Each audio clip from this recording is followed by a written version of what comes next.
Shallallahu Alaihi Wasallam ketika beliau mendakwahkan Islam, ketika beliau memperjuangkan Islam, beliau dicaci maki, beliau dihina.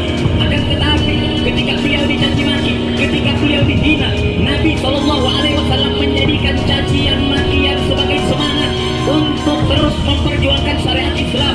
Beliau tidak menjadikan cacian makian sebagai api yang memadamkan perjuangan beliau, akan tetapi beliau menjadikan cacian makian sebagai api yang mengobarkan semangat beliau di dalam memperjuangkan amar ma'ruf dan nahi munkar. Mudah-mudahan kebenaran segera terungkap. Sudahlah, pasti kebenaran akan cari jalannya sendiri. Kita cuma berusaha diri kita berada pada kebenaran. Orang-orang yang tahu bahwasannya mereka tidak dalam kebenaran pasti panik, pasti. Ya, mereka akan menutupi itu semuanya. Orang yang tidak berada dalam kebenaran dan mereka tahu berada tidak dalam kebenaran, maka mereka akan panik, berusaha menutupi ini, menutupi itu, ditutupi pakai isu, ditutupi ini, ditutupi itu. Tapi kebenaran akan cari jalannya sendiri kok. Jadi insya Allah berkat ditahannya Habib Bahar, insya Allah beliau umur panjang sehat afiat, Allah jaga beliau dan Allah jaga semua pejuang-pejuang kita semuanya, insya Allah istiqamah. Mudah-mudahan berkat itu semuanya akan terbongkar dalang KM50. Kita meminta kepada aparat kepolisian Republik Indonesia untuk bertindak adil. Kami tidak minta pembelaan, Pak. Adil aja, adil. Kalau memang salah ya katakan salah. Ya, yang salah ya salah, yang benar ya benar. Minta adil aja, mudah-mudahan bisa adil. Penahanan Habib Bahar berbuntut panjang, Habib Rizik bersuara. Maka dari itu pesan saya, kenali dulu dan jangan mudah tertipu dengan namanya sosial media, karena berita di sosial media itu dibolak-balik gitu.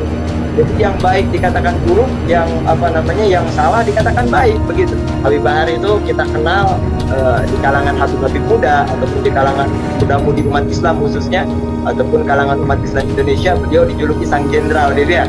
Menghujat ataupun menghina Habib Bahar atau mencemooh Habib Bahar atau menyalahkan Habib Bahar, mengata-ngatai Habib Bahar, dan itu pun cukup sangat membuat hati kami kecewa dan sakit hati Habib dengan perlakuan orang semacam itu.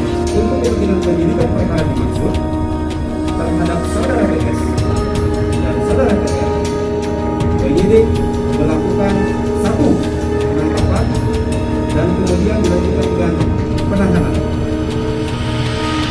berdasarkan tentunya alasan-alasan subjektif dan objektif. Yang pertama, alasan subjektif adalah dikhawatirkan mengulang tindak pidana. Selain itu, dikhawatirkan melarikan diri dan menghilangkan barang bukti. Alasan objektif bahwa ancaman hukuman terhadap pasal-pasal yang dipersangkakan kepada kedua tersangka. Yang kedua, kita bicara Habib Bahar, walaupun rinciannya nanti saya minta Bang Aziz Anwar selaku kuasa hukum Habib Bahar yang lebih rinci, tapi saya ingin memberikan clue-clue umum. Yang pertama, Habib Bahar ini selain dilaporkan dengan pasal pidana umum Undang-Undang nomor 1 tahun 1946 tentang peraturan pidana, pasalnya 14 dan 15. Tuduhannya, ini tuduhan-tuduhan basi ini, menyebar hoax. Ancaman pidana tapi 10 tahun. Tapi juga disalahkan, dipersoalkan dengan Undang-Undang ITE, Undang-Undang nomor 19 tahun 2016, junto Undang-Undang nomor 11 tahun 2008, khususnya pasal 28 ayat 2.